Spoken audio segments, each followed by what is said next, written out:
Love முக்கியமா? Respect முக்கியமா? எது பெருசுன்னு அடிச்சு பார்த்துடலாமா? ஒரு வயசு வரைக்கும் நமக்கு இந்த ரெஸ்பெக்ட்டோட வேல்யூ என்னன்னே தெரியாது. ஏதோ காதல் மயக்கத்துல சுத்திட்டு இருப்போம். லவ் தான் பெருசு அப்படின்னு. ஆனா நீங்க ஒரு விஷயத்த கன்ஃப்யூஸ் பண்ணிக்கவே கூடாது. ஒருத்தவங்க மேல நமக்கு ரெஸ்பெக்ட் இருந்தா மட்டும் தான் அந்த காதலே வரும். பிஃபோர் மேரேஜ் இந்த ரெஸ்பெக்ட் பத்தி நமக்கு ரொம்ப தெரியலனா கூட, ஆஃப்டர் மேரேஜ் கண்டிப்பா நீங்க கத்துப்பீங்க. ஏன்னா, ஸ்டார்ட் பண்றதுல இருந்து நமக்கு ஒரு கன்ஃப்யூஸ் ஸ்டேட் இருந்துட்டே இருக்கும். நம்மள இவங்க நல்லா தான் நடத்துறாங்களா? இல்ல நம்மள ரெஸ்பெக்ட் பண்றாங்களா? சம்திங் ஏதோ மிஸ் ஆகுதேன்ற மாதிரி தோணிட்டே இருக்கும்.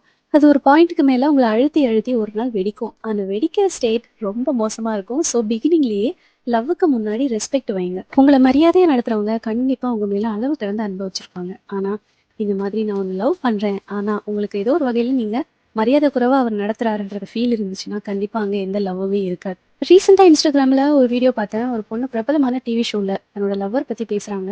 அவர ரொம்ப லவ் பண்றாங்களாம். அவரு செருப்பால அடிச்சாராம். அதையுமே அவங்க பெருமையா சொல்றாங்க. அவனோட ஃப்யூச்சர நெனச்சு எனக்கு அவ்ளோ வருத்தமா இருந்துச்சு. உங்களால புரிஞ்சுக்க முடியுதா? ஒருத்தர் உங்ககிட்ட கை நீட்டுறாரு, அசிங்கமான வார்த்தைகள்ல பேசுறாரு அப்டின்னா, அவருக்கு உங்க மேல என்ன காதல் இருக்க முடியும்? காதலிக்கிற எந்த மனுஷனும் இந்த மாதிரி அப்யூசிவான வேர்ட்ஸ பேசுறது, கைய நீட்டி அடிக்கிறது இதெல்லாம் பண்ண மாட்டாங்க. இந்த மாரி அடிக்கிறது, அப்யூசிவா பேசுறது எல்லாமே காதல் பெருக்கெடுத்து ஓடி தான் உங்ககிட்ட அப்டி நடந்துக்கிறாங்கன்னு நெறைய பேர் உங்ககிட்ட நார்மலைஸ் பண்ணுவாங்க. இந்த விஷயத்த நம்பாதீங்க. இது ரொம்ப டாக்ஸிக்கான விஷயம். எப்போ நீங்க மானம் தான் வேட்டி சட்டை, மத்ததெல்லாம் வாழ மட்டன்னு புரிஞ்சுக்கிறீங்களோ, அப்பதான் உங்க லைஃப் சிறப்பா இருக்கும். ஆமா தானே?